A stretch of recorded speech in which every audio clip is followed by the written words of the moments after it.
Denk, dankie vir jou tyd. Lekker hier so in die Parel, in julle pragtige kantore. Hoorie, maar vertel ons jou storie, nee. Waar het alles begin? Waar het jy groot geword? Jy weet ek wil sê wat is die pad wat jy gestap het waar jy besigheid begin het. Ek weet ek wil graag met jou 'n bietjie chat want julle is semi-graters, nee. So julle daar in Joburg, julle is nou 6 jaar hier, so ons sal dit 'n bietjie uitpak, maar waar het alles begin? Ja, ek is gebore in 'n klein dorpie, Heidelberg. Ja, ons het nou daar oor Heidelberg gesels. Ja, in Gauteng. En ek was daar op laerskool en daarvan af is ek na Hoër Tegniese Skool Springs toe. en ek het obviously verder gaan in elektronika, maar nooit my goeders klaar gemaak nie. Ek dink toe ek klaar is met skool het ek was nie seker waartoe ek wil gaan het in die lewe nie. So op daai tyd was dit maar 'n groot ding om daai gap jaar te vat en almal het UK toe gegaan en in die UK gaan bly. So dit was my plan gewees. My plan was gewees om obviously finansiëel soontoe te gaan en sterker te word en terug te kom en te besluit waartoe wil ek in die lewe gaan. En ek was daar vir 2 jaar in die UK en toe het ek teruggekom en omdat ek elektroniese agtergrond het ek begin in die casino bedryf. Ja, as mos al 'n hele paar dae in die Oosraad, nee. Ja, so ek was die ongelukkige persoon wat die ticket gekry het na Secunda toe. Sasol 2. So ek wil sê Kaapstad en Tafelberg en Secunda het Sasol 2. Is dit so die agtergrond? So ek het daar begin en as in 'n tegniese rol op dubbelmasjiene en ek was 'n jaar lank daar toe ontmoet ek my vernoot wat saam met my GBV begin het en hy was ook in 'n tegniese rol in 'n maatskappy wat bill validator equipment ingevoer het op daai stadium. Hulle is toe oorgekoop deur een van die groot corporate maatskappye in Suid-Afrika en ons twee het gesien dat die oorkoop van daai maatskappy het basies wat gebeur het is as jy in daai corporate struktuur is jy nie so flexible nie en op daai stadium die groot ding rondom dubbelmasjiene is elke minuut wat 'n masjien afstaan wat hy nie kan gespeel word nie, verloor die casino geld. En ons het toe besluit maar daar is dalk 'n geleentheid om te sê, jy weet, hoe kan ons daai gedeelte optel wat hierdie ouens nou op hierdie stadium besit en nie reg bestuur nie. Hoe kan ons dit optel en die produk na 'n volgende level toe vat deur baie goeie service saam met dit te heg. En so ons baadjie te begin as twee ouens wat hierdie idee het. Ons het op 'n stadium met ons toe met die Amerikaanse maatskappy gepraat wat die manufacturers of die verskaffers was van die produk in Suid-Afrika. So hier is uit en uit net dubbelmasjiene. Uit en uit net dubbelmasjiene. Is dit ek wil sê is dit 'n one-arm bandit of is dit die knoppie druk? Dis net daai waar die ouens so sit. Dis net dis soos elke liewe dubbelmasjien in Suid-Afrika het 'n bill validator wat die geld met authenticate om te sien. Ek sien. Ja. Is dit nou ek verstaan, is dit counterfeit of is dit 'n real deal? Is dit counterfeit? Got it. Wat se denomination is dit? Dit gee dan credit vir die host.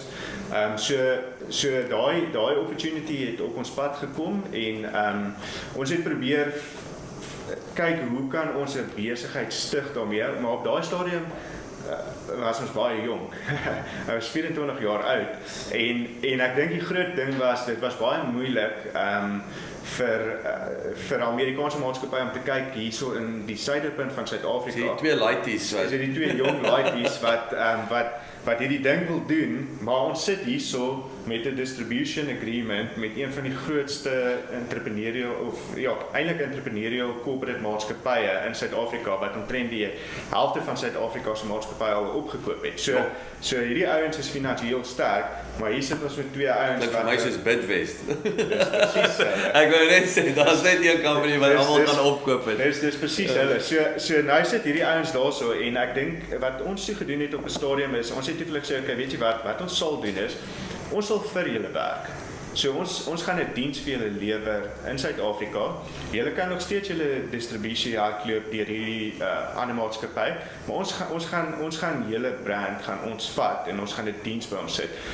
Julle kan ons employ en ons werk vir julle.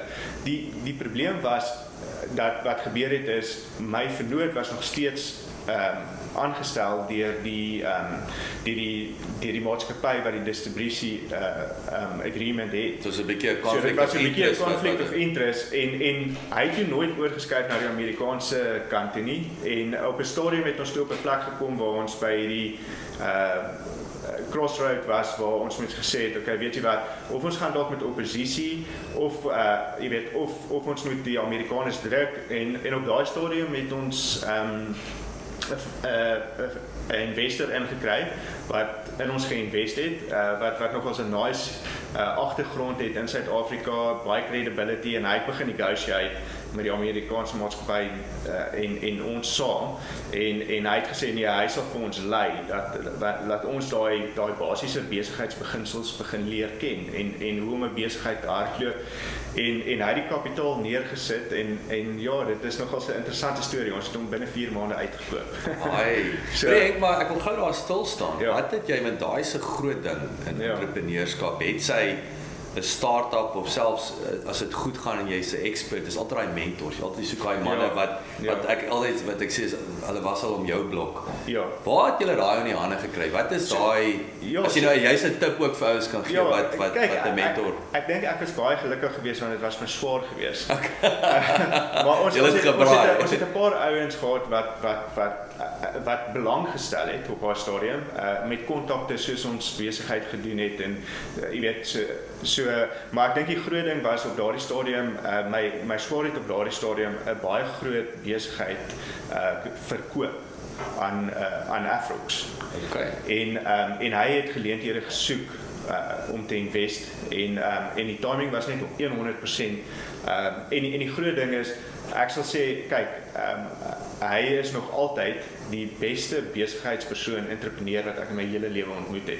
So die feit dat behalwe dat hy kapitaal gebied het, die feit dat hy ons kon mentor en permanente accountant in ons kantore gesit het wat vir ons gehelp het om sisteme in plek te sit om al daai governance te bou en prosesse te bou, dink ek was actually die mees waardevolste ding bo die kapitaal wat hy neergesit het. Dis hy smart capital. 100%. Ja, dit is daai ding want ek dink op die einde van die dag is op 24 besef jy nie eens wat SARS is amper nie en iemand sê vir jou ja maar jy moet nou jy weet jy moet nou belasting betaal maar wat's belasting? Ek wil sê hoe sê jy nou daai dan hoekom kan ek hierdie wet hou nie? Ja, jy sê jy het die wet geregistreer nie. Jy kan nie dit hou nie.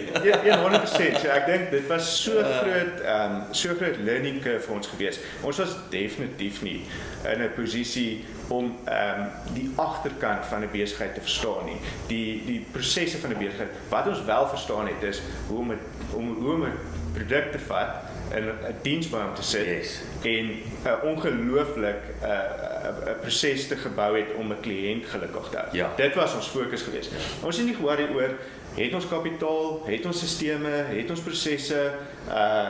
Ons wou net seker gemaak het dat ons kliënt op die einde van die dag is gelukkig. Sure. En die nice ding was ook in daai tydperk en ek dink was 'n tydperk van 'n jaar lank wat ons so saam met die Amerikaners gewerk het ons daai vermoë gehad om die kliënte te kry dat hulle elke liewe groot casino in Suid-Afrika het 'n brief vir die Amerikaners geskryf en gesê ons back hierdie twee ouens. Yes. So daai jaar van wat ons in die veld ingegaan het, hulle probleme opgelos het daai ouens gesê, weet jy wat, ons is happy om hierdie ouens te back. Ja. Ons sal graag wil hê hulle moet die distributeur vir hierdie produk in Suid-Afrika wees. Yes. So dit was 'n lekker ding, maar ek meen dit kos energie en tyd. Ek wil sê maar dis weer daai ek weet so cliché woord, daai added value. Ja. Ek wil maar ek sê altyd 20th century marketing, ek vra jy om te trou op die eerste date, 21st century marketing, ek date jou. Ja. Dan vra ek jou om te trou. En daai is 'n voorbeeld van dating. Ja. Julle het heel moontlik margin gesacrifice, tyd, energie om kredietwaardigheid te bou wat natuurlik gelei het tot daai briewe na die Amerikaners toe. Na die Amerikaners toe. Ja, so dit was nice geweest om te sien hoe baie verskillende ouens agter ons gestaan het. Ja. En gesê nee, weet jy wat, van 'n investorpunt af, van 'n kliëntepunt af en gesê, "Jesus, kom ons kyk of ons hierdie ding kan vat." So staan gou ook daar vir my 'n bietjie stil by die Bull Validator. Ek neem aan wat lekker is van daai is daar downtime is op 'n masjien versus uptime, so dis 'n measurable ding. Ja. Wat was downtime op daai stadium? Ek neem maar toe julle ouens weet en wat was daai uitdagings? Breek die ding net en dan en ek wil as hy nie kan validate nie, dan werk hy nie. Ja. Want anders gaan hulle geld uitbetaal. 100%. Die groot ding is in kyk, ons het verskillende kanale wat ons in verkoop vandag, ons besigheid. Maar daai tyd was dit net 'n casino kanaal. En daar was 'n bietjie van 'n vending kanaal, maar die casino was eintlik maar die groot ding van. Yes. En die casinos het gekyk na ek onthou die syfers in daai tyd en ek meen dis nou 17 jaar terug. Was 'n masjien het 'n omset gedoen van R380 per uur. So elke uur wat hy afstaan het hulle gesê okay, ons verloor daai omset. Ja. So dit was die groot ding vir ons gewees. So okay, hoe maak ons seker dat hierdie ouens se masjiene nie afstaan nie. En dan die tweede ding wat later bygekom het was die feit van ons het meer en meer 'n dryf gehad oor 'n acceptance rate. So hoe hoër jou acceptance rate op note is, hoe hoër het die casinos geglo gaan hulle turnover gaan. So as jy 'n 90% acceptance rate het, So dis die spoed weer eens van wat jy kan begin betaal en speel. Dis nie noodwendig spoed het ook op 'n stadium ingekom, maar die groot ding is soos as ek 'n 100 note het, aanvaar daai validator vir my 90 van die 100 note en dit gee my 90% acceptance en ek kan 10 note nie aanvaar nie en dan verloor ek dalk 'n speler en hy verlaat die casino. Tegnies sê jy kan jy dink daaraan dat ek ou gaan nie normaalweg die casino verlaat nie. Hy gaan net na die volgende masjien toe. Yes. Maar die realiteit is dit was 'n measurement en dis nog steeds 'n measurement binne in die casinos. Hy moet 90%. Ja, daai tyd was dit 90. Vandag sit ons op 'n measurement van 97% acceptance rate. Ja. So ons het deur die jare het ons nuwe produkte ingekry. Ja, en ons het gewerk aan sagte ware saam met ons suppliers in Amerika om te sien hoe ons hierdie benchmark die heeltyd op en op skuif. En ek dink dit is op die einde van die dag hoe ons onsself gedifferensieer het van baie mense wat in die mark probeer inkom het. Jy weet hulle stel 'n hoë acceptance rate, maar dan sodra volumes begin inkom, begin dit val en dan is daar ook nie daai diens wat agter dit bykom nie. So sê gou net ek is baie geïnteresseerd met hierdie, jy weet ons praat van die Amerikaanse maatskappy. Hoe het julle te werk gegaan daai tyd om te weet wie bel jy? Waar is hulle in Amerika ook? Hoe was daai proses van ek wil by hierdie spesifieke kliënt uitkom? So die ding is die groot ding van daai tyd was omdat my vernoot vir die Suid-Afrikaanse maatskappy gewerk het wat die distribusie kontrak gehad het, het hy 'n noue verhouding gehad met die Amerikaners. So wat gebeur het is verhoudings was gebou oor jare met die Amerikaners en dit was ek sê altyd soos ons het so perfek by mekaar gekom want hy het die geleentheid gehad en ek kon die kapitaal bring en ons het saam die besigheid en die know-how is daar. Ja, en die know-how is daar so gestig saam.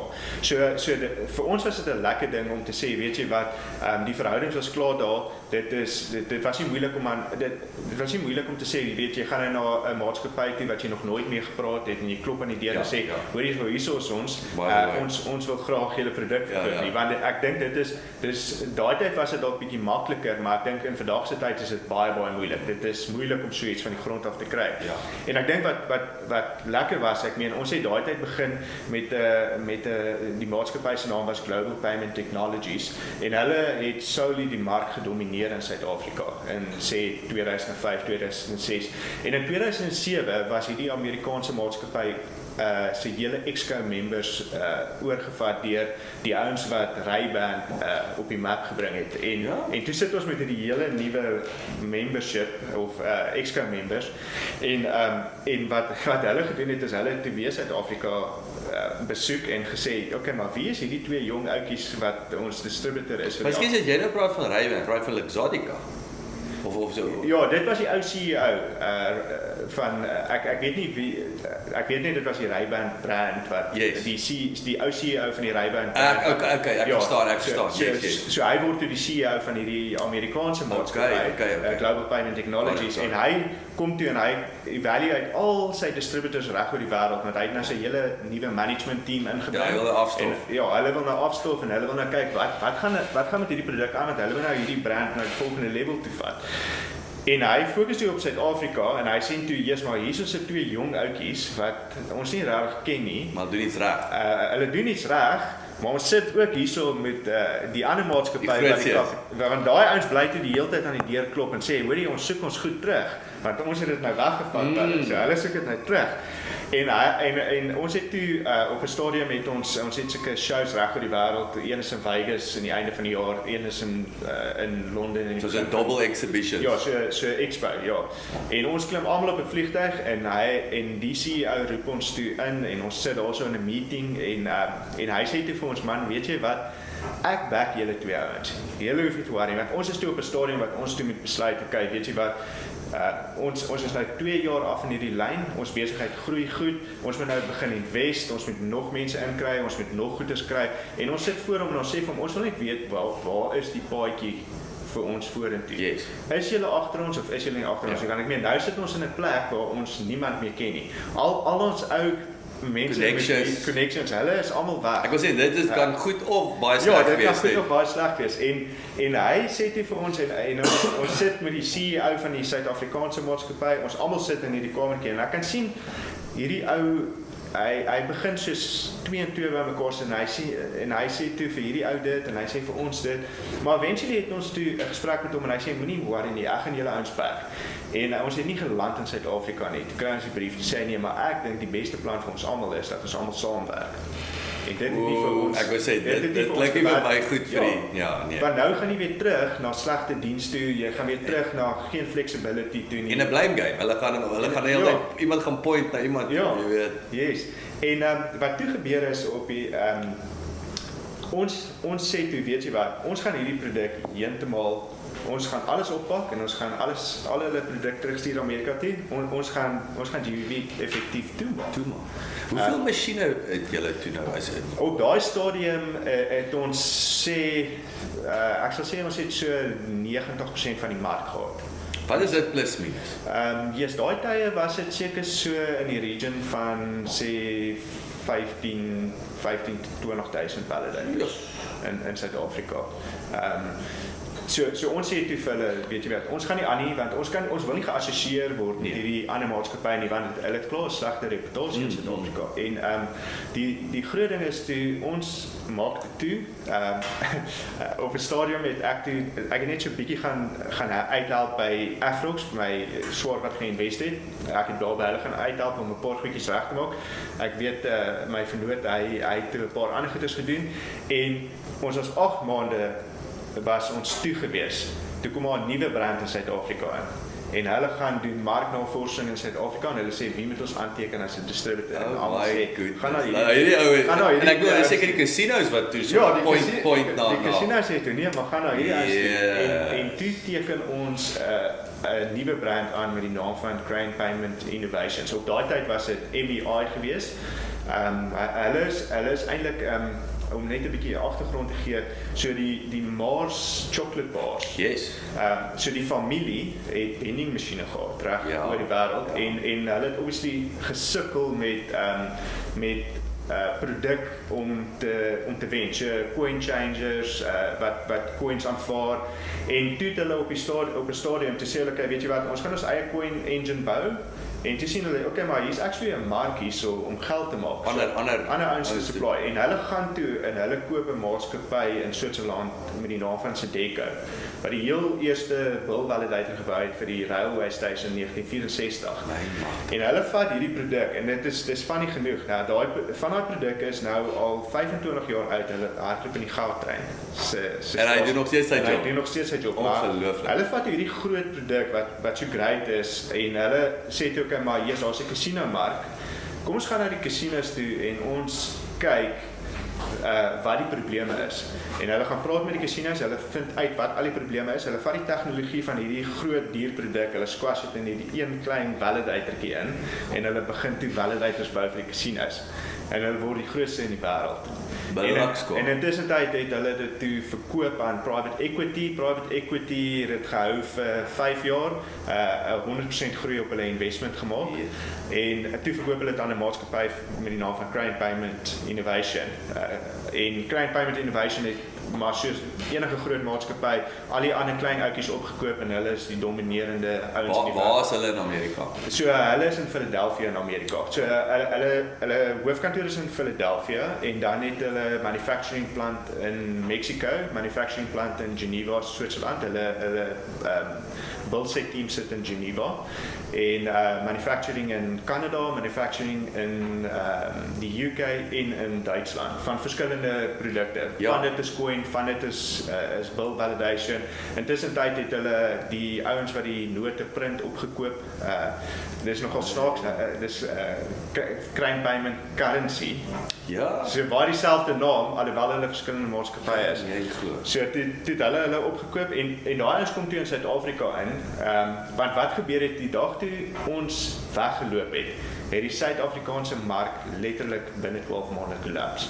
Daai 90% wat GPT besit het in Suid-Afrika, het hulle letterlik 50% van daai mark verloor in 'n kwessie van 12 maande. En is weer eens maar is die same. Dis weer die masjiene werk nie, staan die masjiene werk nie, die service is nie daar nie, maar toe kom hierdie nuwe ouens in die land. So Crane of die MEI produk het ingekom aan die een kant en dan het daar 'n ander produk ingekom met die naam van Cashcode aan die ander kant. En hulle begin toe die mark oorvat, maar toe soek die MEI ouens nou 'n distribution channel in Suid-Afrika en die casinos sê toe nee, gaan praat met hierdie crowd. En dit is waar ons toe weer alles begin het. Yes. En dit is waar ons tot vandag toe nog is met daai spesifieke brand. Ja. Hoekom het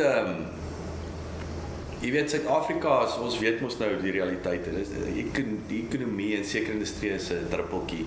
Ja. Dit is net nie 'n prioriteit vir Amerikaners in Europa meeste. Ons dink ons is groot, maar ons weet dit is ja, ons is. Dit is my interessant dat juist hoe die Amerikaners se vizier op Suid-Afrika of Suid-Afrika gehad dat dit obviously moes daar iets wees wat hulle aandag getrek het, nee, in terme van grootte of geleesheid of wat. Ja, ek dink die groot ding wat gebeur het in Suid-Afrika is in ons industrie is, en dit soos ek vir gesê het, toe ons die besigheid begin het, was ons primêr 'n besigheid wat in die casino-industrie verkoop het. Yes. En wat toe gebeur het is, jy het toe hierdie skuif gekry na wat hulle noem drop safe. En ek weet nie of jy dis al die ouens wat nou met cash deal. Al die ouens wat met cash deal binne in die garage. So in die beginstadium, so ek sal sê in 2007 toe het hulle 'n unit uit Engeland uitgebring met dit was 'n Abacus unit. En die Abacus unit het na Suid-Afrika toe gekom, maar ons het in Suid-Afrika het ons maar baie groot probleme rondom sekuriteit. So wat gebeur is in die buiteland, daai produk word gebou met 'n baie dun staal. En in Suid-Afrika het jy soos 'n kategorie 3 safe nodig met sement in oor ons bombings en alles wat ons het en die snaakse ding is daai wat ons noem die retail channel het ewe skielik begin oopgaan in Suid-Afrika. En toe CPI in die land ingekom het hulle gefokus op die casinos, maar hulle het geweet dat daarso is die retail channel wat besig is om oop te gaan. Want een van die ander safe suppliers wat hulle in supply het in Amerika, Tidal, het deur G4S in die mark ingekom. So hulle het gesien, okay, hierso in Suid-Afrika is daar 'n groot moontlikheid dat daai mark kan groei. So ons het eintlik saam met hulle geïntegreer om in die casinos in te kom. Ons het hulle gehelp die casino besigheid bou en selfdertyd het daai is daar die cash wat nou daar lê? Is die cash wat daar lê en daai retail mark het begin oopgaan. En dit is actually, en as jy nou vandag kyk, alhoewel ons nog steeds, ek dink ons het omtrent, sal ek sê 90+% van die casino mark in Suid-Afrika en die LPM mark. Sê daai is die oorspronklike brood en botter. Dis die oorspronklike brood en botter. Maar nou is daar die sekuriteit. Maar die retail mark is 80% van ons besigheid. Genial. Ja. En is uit en uit cash heavy Dis uit en uit, ja, besighede. dis uit en uit, ek meen, dit is ouens, soos G4S Sekuriteit, Fidelity, Cash Connect. Sy manne wat nou is vir alles hulle ek neem aan ook met die tellers wat hulle goed moet stok en die tellers. Ja, ATMs en so aan. Ja, so hierdie kant is nie noodwendig so erg gedrewe op die ATM kant nie, dit is meer op die Is 'n retail. So kant. ek neem aan die townships en goed waar jy Ja, jou townships. wholesalers en daai Ja, wholesalers, cash and carries, Ja. ek meen, daarso is, die meeste winkels in 'n mall het 'n dropsafe aan die agterkant, meeste petrolstasies het dropsafes aan die agterkant, so daai mark het net ewe skielik ongelooflik groot geword, en daar was 'n stadium gewees, voordat die res van die wêreld bygeval het, dat ons die tweede grootste mark in die wêreld was na Amerika, Genius. die Suid-Afrikaanse Ja, en ek wil sê dit gaan nie so seer oor die volume, dit gaan oor die probleem. Ek wil sê dit gaan oor sekuriteit. Dit gaan oor sekuriteit, Ja, want basies wat begin gebeur het is so retailers, dit was 'n risiko vir iemand om self te bank, dit was die een ding, maar die ander ding is ook, die model wat hulle in Suid-Afrika gebou het, was 'n model wat nogals goed gewerk het rondom cashflow vir 'n retailer. So wat hulle gedoen het, hulle het op 'n stadium gegaan en gesê, okay, weet jy, behalwe dat ons die sekuriteitsrisiko weer wegvat, en ons vat die liability, sodra jy die geld binne in die dropsafe ingooi, of validate deur die validator, dan is daai risiko nie meer joune. Ja, ons sit die geld in jou bank, nee, daar is En nou ons probleem. same day credit. So same day credit het ewe skielik die hele mark verander. En nou ewe skielik teen 12:00 vanaand het daai ou al sy sales vir die dag se geld in sy rekening, so hy's cashflow positief. Hy kan baie beter besluite maak in sy besigheid. As wat jy nou moet gaan en sê, weet jy, elke derde of vierde dag gaan bank ek, en dan sien ek eers die visibility van geld. Vergeet van die risiko. Vergeet van die Dit is risiko. net die lekker Ja. besigheidbestuurs. Ja, Policy. so dis hoekom daai mark ongelooflik toe begin groei het. Nou, hoekom ek weet van daai, ek het 'n pel Williamma. Hy het Star Pops, hulle verkoop die suikerysies Ja, die lokasies, en hy het vir my die dag seker is voor Covid. Sy het my hierdie ouens in Sandton gaan sien wat hierdie bloody dropsafe onmiddellik in jou bank. Nee, dis want ek hulle is cash heavy, want om weer eens met die cash and carries werk in die spaza shops en so aan. So nee, toe sê ek, yes, dit klink al interessant. Dis 'n baie interessante mark. Ons het op 'n stadium het ons toe ons van die produk nou in die begin integreer het in hierdie safes saam met die ouens, want in die begin het die ouens die safes ingevoer, toe kom hulle agter, okay, maar dit is nie Suid-Afrikaanse standaard. Ja, hy's te dun. En almal het toe begin locally manufacture. So ons het daai hele proses saam met die ouens begin. Okay, so julle kom laat bou soos julle en ons het saam met hulle gaan met die integrasie en toetse gedoen oor die jare en goeders, en ek onthou op 'n stadium, want in die begin het die ouens ons het wat jy noem soos 'n low speed validation. So dit is 'n short edge feed. So jy sit 'n pakkie note op en dan feed hy soos in die validator in. Waar high speed counter kan baie vinnig tel, maar dis nie koste-effektief nie, want dit is 'n ongelooflike duur produk. So ons mark is gesplit tussen 80% ons validation spoed en 20% high speed. Maar in die beginstadiums was daar nie high speed gewees nie. Nou sit hulle van hierdie validators van ons in, maar dit is nogals baie snaaks gewees hier. Dan bou hulle soos 3 van hierdie validators in een safe met 'n 2200 cashbox. So een safe kan 6000 note vat. Nou sê hulle nee, daar's 'n integrasieprobleem en die produk tel nie 100% nie. Nou gaan ons na hierdie cash and carry toe in die middel van Tembisa. En ek onthou nog ook, dit was 'n Griekse man wat hierdie ding begin het 20 jaar terug met op 'n straathoek wat hy sommige vrugte verkoop het. En hy het hierdie ding opgebou in hierdie helse cash and carry wat 50 tillyne het. Oh my goodness. Nou is ons daarso, nou moet ons gaan kyk, want hierdie plek dis so besig dat daar staan 'n lyn mense in die buitekant en dan laat hulle 'n sekere hoeveelheid in en dan prosesseer hulle met 50 tille staan daar ry. En dit is nie op 'n Saterdag nie, dis in die middel van die week. So hierdie ou doen net wholesale hierdie cash and carry. En nou is ons hier agter in hierdie count room en nou kyk ek hierdie ding so, nou is hier so 6 safes. So dit is 3 onder en 3 bo mekaar. So op die einde van die dag is 18 validators. Nou moet ons hierdie ding voer. Maar ek beloof jou, ek het nog nooit soveel cash in my lewe gesien nie. Dit is soos elke 5 minute dan kom hulle met 'n appelboks vol geld. Dan voer ons nou hierdie produk. En ek meen dit op die einde van die dag is ons kon net nie daai spoed hanteer nie. So ons het toe 'n gedeelte van daai mark verloor want ons het nie 'n high speed produk. Hy was net hy maak net te veel geld. Hy maak net te veel geld, ja. So toe ons nou daai gedeelte van die mark verloor en maar is dit wie daai oplossing gehad? Ag daar was 'n paar ouens wat oplossings gehad het. En snaaks genoeg is ons het een van hulle want eintlik ons is so loyal teenoor CPI omdat ons so lank verhouding met hulle het. Ons wil nooit gaan en sê weet jy wat ons wil ander mense aanteken of ons wil weet dit is ek sê jy het nie korttermyn gee verlies. Ja, die ding is op die einde van die dag is dis maklik om te sê ja, yes, kom ons maak geld. Maar is dit sustainable? Ja. Jy weet, is dit jou reputasie? Is dit jou karaktereienskap om te sê, weet jy wat, ek sit al my effort en tyd agter hierdie produk.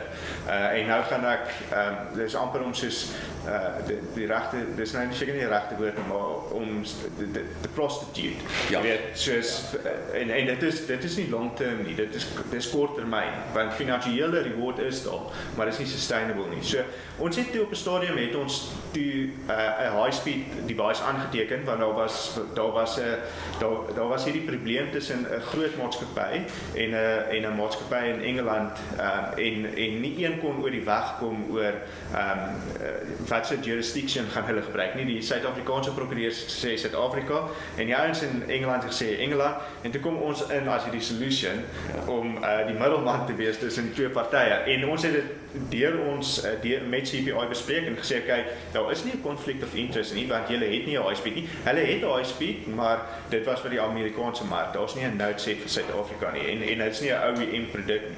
So toe het ons op 'n stadium het ons die high speed gedoen en ons service die high speeds in Suid-Afrika. So die grootste high speed supplier in Suid-Afrika is 93% van hulle produk kom na ons diensentrum in Johannesburg. Ja. So ek wil sê julle het nie heeltemal uitverloor op daai geleentheid nie. Julle het nou maar net ingedink. Ja, sê maar by die kant en niemand sukkel mekaar nie. Ja, en ek dink oor die jare ook het ons ander tipe produkte uitgebring op dieselfde platform, maar byvoorbeeld in die begin het goeders in 'n cashbox ingedrop.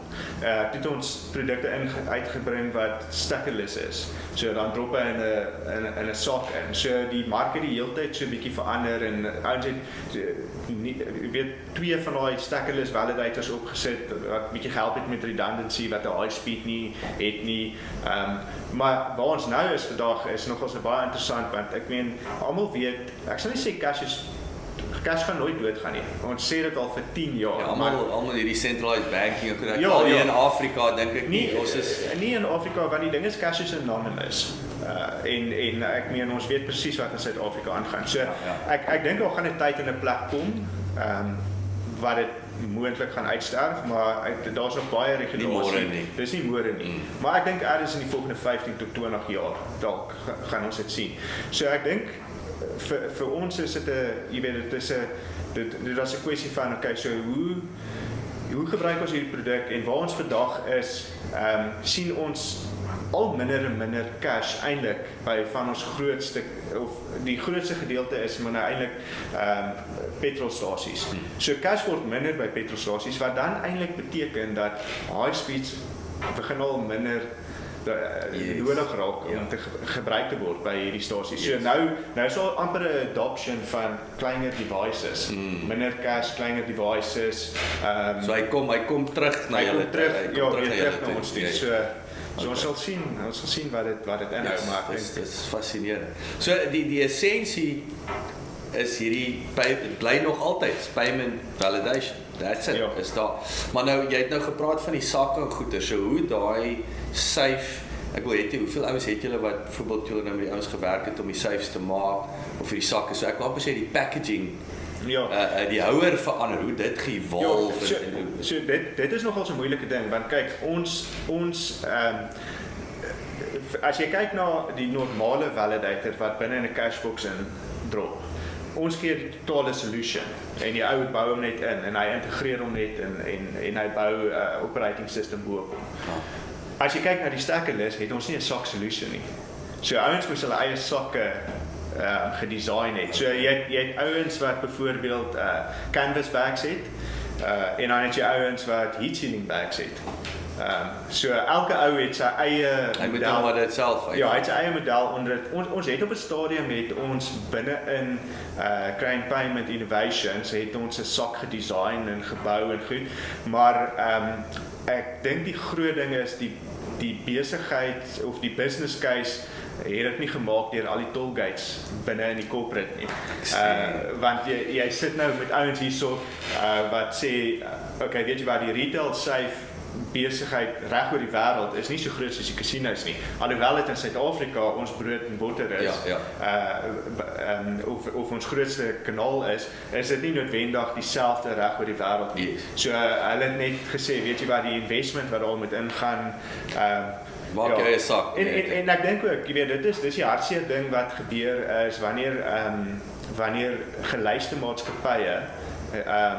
maatskappye opkoop wat soveel potensiaal het, maar hulle versmoor hulle. En dan kom jy presies waar. Wel, dis hoe julle besigheid begin. Ja. Jy weet jy versmoor die ou en dan staan hierdie gapings in dienslewering en goed wat reeds bedien was en kon weer daai en ek dink die geheim lê en is interessant, ek het onmiddellik aan en weer eens is 'n teorie sou ek sê, wat ek nou gaan sê, let's see what happens, maar dit is, ek dink aan Jack Black byvoorbeeld, ek dink aan Craft Beer, wat Heineken vir Jack Black gekoop het, nou sê hulle blykbaar, Heineken besit blykbaar 25% of ek weet nie waar nou, dit was daai tyd, maar hulle wil nie die entrepreneurskap gees, hulle wil net die distribusie bring. Nou sê hulle, die fantastiese model, so Heineken tap op die Jack Black tap op en seker nou Savannah tap nie of nie, maar ja, ek wonder hoe lank, jy weet, voor daai corporate sy stadigheid en sy red tape die klein agility opneem, wil ek sê. En dit is 100%, want op die einde van die dag is jy rapporteer in shareholders in. En daai ouens se return en op die einde van die dag is hulle allokeer kapitaal na sekere gedeeltes van die besigheid toe om die besigheid te groei. En ek meen almal bou 'n blueprint elke jaar om te sê okay, dit is wat ons gaan volg en die ouens moet daarso by bly. So ek dink op die einde van die dag is dit raak 'n moeilike situasie. Want die ding is, ek dink die groot ding is daar's net twee goeders wat jy kan doen in besigheid. Of kom ons vat 'n stapie terug. Besigheid oor die algemeen gaan nie daaroor dat jy het iets en is 'n nice to have wat iemand jou voor wil betaal nie. Jy moet 'n probleem soek en 'n oplossing bring vir die probleem. Yes. En gewoonlik wat daarbey betrokke is twee goeders. Dis of 'n produk of is 'n diens. Maar as jy al twee het, dan is daai barrier of entry en barrier of exit heeltemal geseël. En ek dink dit is baie keer wat hierdie ouens verloor, wat opgesluit word deur hierdie corporate wêreld. Want een is baie keer verstaan hulle nie wat in die mark aangaan en wat nie meer die vinger op die pols. Hulle is nie die vinger op die pols nie, hulle verstaan nie die kliënt se probleem nie. Ek meen hulle kyk uit en uit na syfers toe en 10-1 is hulle strategie glad nie eers wat ons dink dit is nie. Hulle strategie is dalk 'n 5 jaar strategie om die ding te vat en om weer te verkoop. Wat hartseer is, want ek dink op die einde van die dag is die lekker gedeelte van besigheid is om probleme op te los. Ja. Dit jy weet die reward daarvoor is finansiëel, maar is nie noodwendig die dryf nie. Die ding is so om die probleem. Ek sê altyd maak die wêreld 'n beter plek terwyl ons 'n rand verdien. Ja, wel ons 'n rand verdien. Ja, exactly. Jy weet. So, en ek dink ook, ek meen daar's 'n groot verantwoordelikheid as jy die rand verdien ook. Ek dink baie mense besef nie die verantwoordelikheid van jy weet as 'n entrepreneur en as jy 'n suksesvolle entrepreneur is en jy sit met iets in jou hand wat in die vorm van kapitaal is, wat doen jy daarmee om ander probleme op te los? Nie besigheidsprobleme nie. Yes. Ekonomiese probleme in persoonlike, jy weet, in mense se lewens. Want ek meen dit is tog die sleutel wat jy het. Absoluut. Absoluut. Yes, ek love it. Kom ons raak nou, ek wil net vinnig ek hier is fascinerende onderhoud. Ek sê dit nie, dit is rarig fascinerend. Ek dink mense dink nie aan hierdie wêrelde nie. Kyk, ek weet waar ek baie keer moan as ek by Menlyn is hy nie my R10 wil vat nie. Dan gaan elke keer aan jou, ek gaan aan jou dink. Ek gaan nie noodwendig blameer nie, maar ek gaan aan jou dink as daai bly ding nie my R10. Maar die snaakse ding van daai parking meters is so die funny storie van dit is toe CPI die MEI maatskappy gekoop het. Hulle het eers die Cashcout gekoop. So ek onthou vroeër het ek gesê Cashcout het in die land gekom en MEI het in die land gekom. Toe koop CPI Cashcout en toe koop hulle MEI. So die twee groot produkte in die buiteland.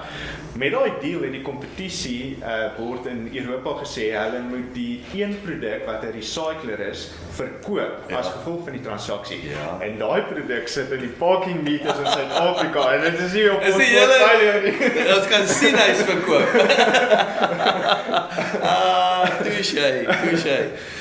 So kom ons praat gou Semigration. Ek bedoel ons sit obviously Gautenger baie suksesvolle besigheid daar opgebou en toe 6 jaar gelede. So kom ons gesels 'n bietjie. Ek wil 'n bietjie hoor, jy weet, vertel gou die pad af hiernatoe, waarmee is julle hierso besig? Ek wil sê jy het nou dis 'n nice segue in terme van investments wat julle nou self investors is. So vertel ons 'n bietjie wat hier gebeur het en dan wil ek baie graag met hoe vergelyk Joburg besigheidswêreld wil ek sê met wat jy hieronder nou sien en so aan.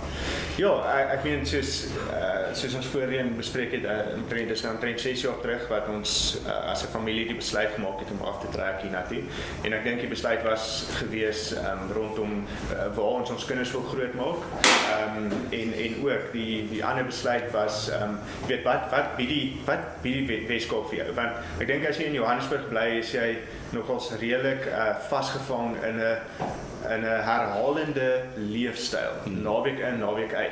En ek dink in waar ons spesifiek hier is in die Parel, wat vir my 'n baie sentrale area is jy so blootgestel aan jy die Karoo 2 ure uit, jy die Weskus 'n uur en 'n half uit. Dit is so verskeidenheid en jy begin buite te lewe. En ek dink die realiteit van die lewe is ons is eintlik gemaak om buite in die natuur te wees. Dit is die enigste plek waar jy jou kop kan skoon kry, wat jy kan kalibreer en kan sê, weet jy wat, ek is reg vir maandag. So ons het daai besluit gemaak. Ek meen daar is ander aspekte wat dit gedryf het, maar ek dink die groot ding was net soos waar ons wil nie in die buiteland bly nie. Ek meen die realiteit van waar jy sit in Suid-Afrika en die vryheid wat jy het met spasie, die lewenstyl, gaan jy nêrens anders in die wêreld kan kry vir wat dit ons kos nie. So ons het gesê nee, Weskaap is waar ons wil kom en ons het afgetrek hiernatoe. En ek dink die interessante ding vir my is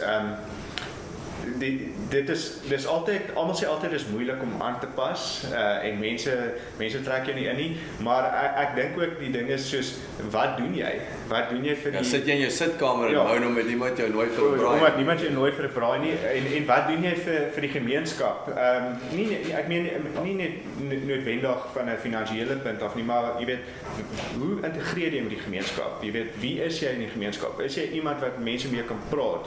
Wat jy dalk 'n oplossing het vir iemand se probleem of iemand het 'n oplossing vir jou probleem. En ek dink dit is tog belangrik. Dis hoekom ons hierso is om dat ons niemand van ons het die antwoorde van alles in die lewe nie. Maar ek dink die nice ding vir my was as ek hierdie moet vergelyk met Johannesburg en dit is baie snaaks. Ek weet as ek hierso is ek baie relaxed. It is die laidbackness is real. Dis real. Dis 100%. En die ding is ek het al baie keer gesê soos ek dink nie ek kan nie sonder die een of die ander. Ek moet albei hê. Ek moet Johannesburg hê en ek moet die Weskaap hê. Jy kort daai spoed inspuit. Daai spoed inspuit en dit is so snaaks as ek op Ouer Tambo land, is dit asof ek in business mode gaan. So my kop is net soos soos hoe moet ons fokus, wat moet ons doen hierdie daai en ek sal dit nooit wil prys gee nie. Ek dink ek sal dit altyd graag wil hê. Ek dink die realiteit is die geleenthede is nog steeds groot in Johannesburg maar ek dink wat vir my lekker is van hierso is ek het 'n netwerk van mense wat ek nog nooit in my lewe gehad het nie. 'n netwerk van entrepreneurskap, 'n netwerk van mense wat probleme wil oplos. En is dit 'n klein is dit 'n ek wil nie sê Silicon Valley per se nie, maar dit voel vir my jy het 'n helse entrepreneurs hub, nê, wat jy nie noodwendig in Joburg 100 is all over, nee. Ja, 100%.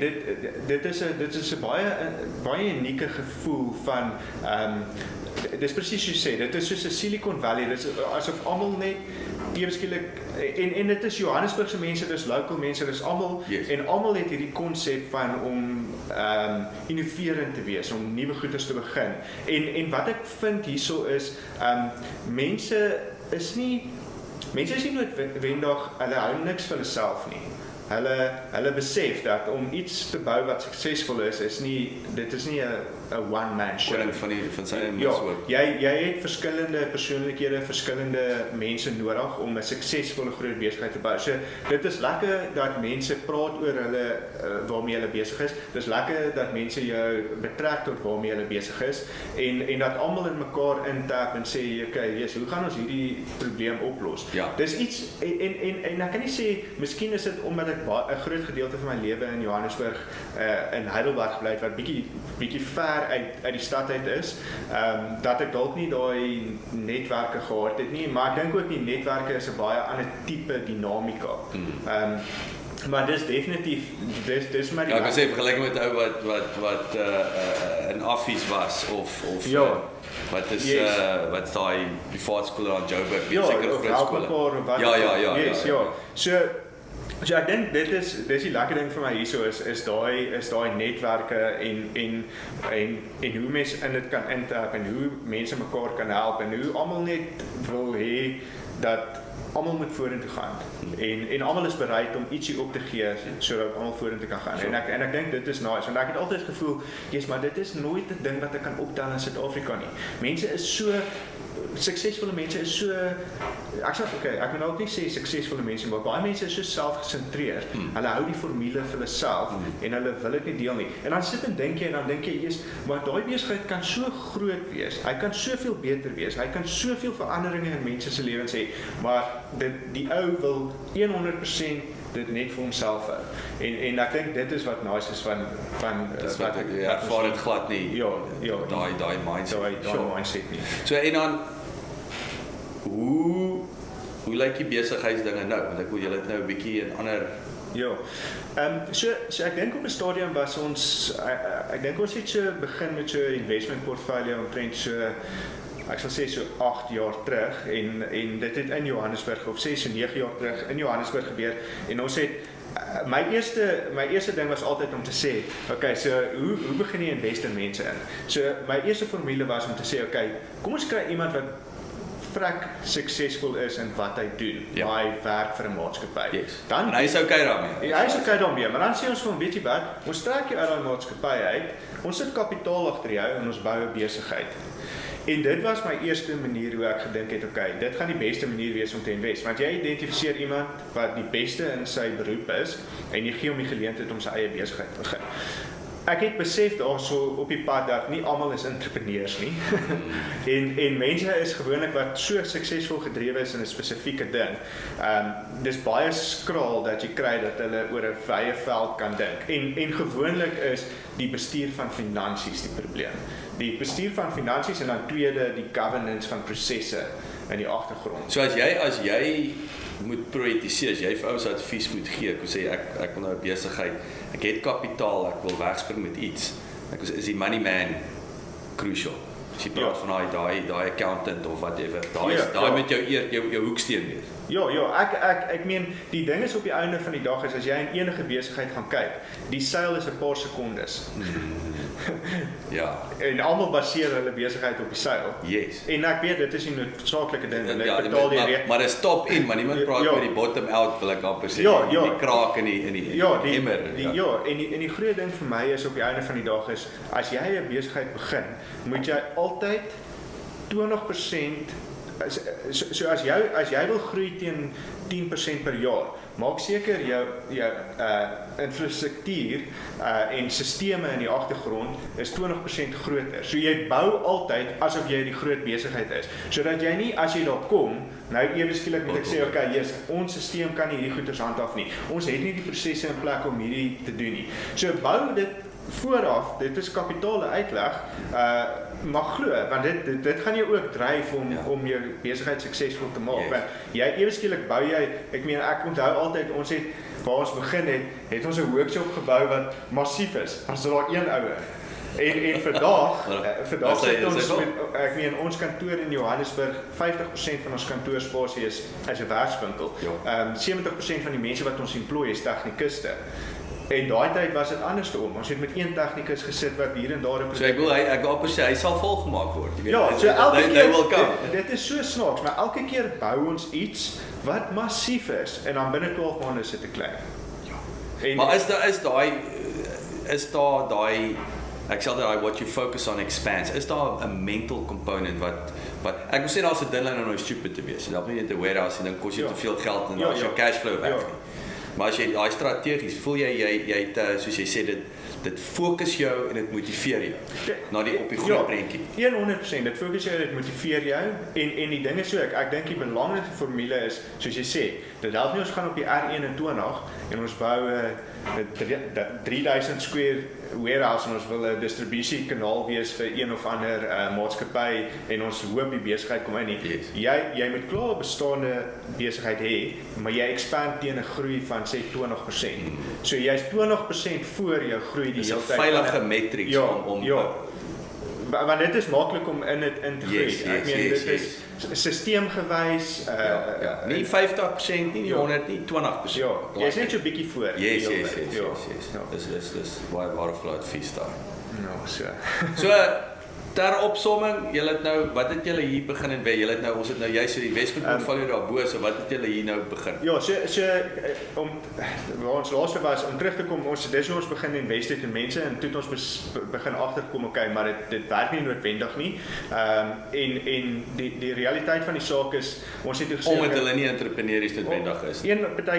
Baie keer is daar 'n bietjie entrepreneurial skill, maar ek dink op die einde van die dag is ook die belangrikste ding is jy moet ook mate van beheer hê binne in daai besigheid.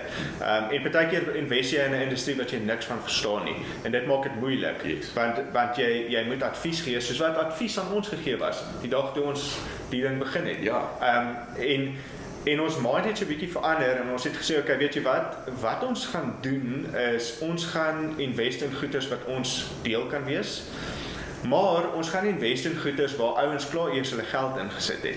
So hulle het so 'n bietjie van die prys betaal, so hulle het ook iets om te verloor en daar's klaar 'n bestaande produk. So ons is nie noodwendig nou angel investors nie, maar ons kom op 'n seed round in en ons begin dit daarna te vat. Ja. So ek dink dit was wat ons strategie was wat verander het en ek dink op hierdie stadium het ons nou eintlik binne in die Parel is daar 'n maatskappy wat ons geïnvest het. En dan het ons 'n nuwe maatskappy in Johannesburg wat ons geïnvest het en dan intussen tyd het ons gesê okay, weet jy wat, die ander ding is ook dis ongelooflik hoe eiendom groei binne in die Parel en die beskikbaarheid van eiendom en ek dink daar gaan 'n groot navraag wees vir kommersiële property in die volgende 5 jaar en omdat ons kommersiële property begin het sê so 5-6 jaar terug in Johannesburg, so 6 jaar terug, het ons gesê, okay, kom ons begin daai gedeelte van die besigheid groei. Yes. En ons het nou gegaan en gesê, okay, weet jy, ons bou 'n property portfolio hierso, 'n kommersiële property portfolio. Hoe lank dink jy gaan dit vat voor julle oor die berg en Woester moet oorskuif? Dink jy is die Parel daar? Want ek was 'n bietjie 'n bottleneck hier so die. Ja, ek het nogal 'n idee dat die Parel gaan van hier af uit faseer na hy's klaar besig om in Wellington in te groei. Ja. Maar ek sal nie verbaas wees as tussen hier en Malmesbury die volgende groot. Ek wil amper sê agterom. Ja, want ek dink die groot probleem is ook almal wil in Stellenbosch bly en dis baie nice. Maar ek dink die verkeer is nogals is 'n gemors en En daai lughawe wat hulle van praat net hier. Ja, wat is hy ou wat hom miljonair, ja, wat hom ons nou Herzog. Yes. So ek dink as jy die location van daai lughawe vat en jy kyk waar Malmesbury is, dan gaan dit 10 teen 1. Dit gaan absoluut sin maak. Dit is soos 'n Lanceria, jy weet alles daar wat jy okay. Ja, so interessant. Ja, ek dink dit is 10 teen 1 die volgende gedeelte. Henk, hierdie was inspirerend, so insiggewend. Verskriklik dankie en ek wil sê wel gedaan. Ja, dankie man. Thanks.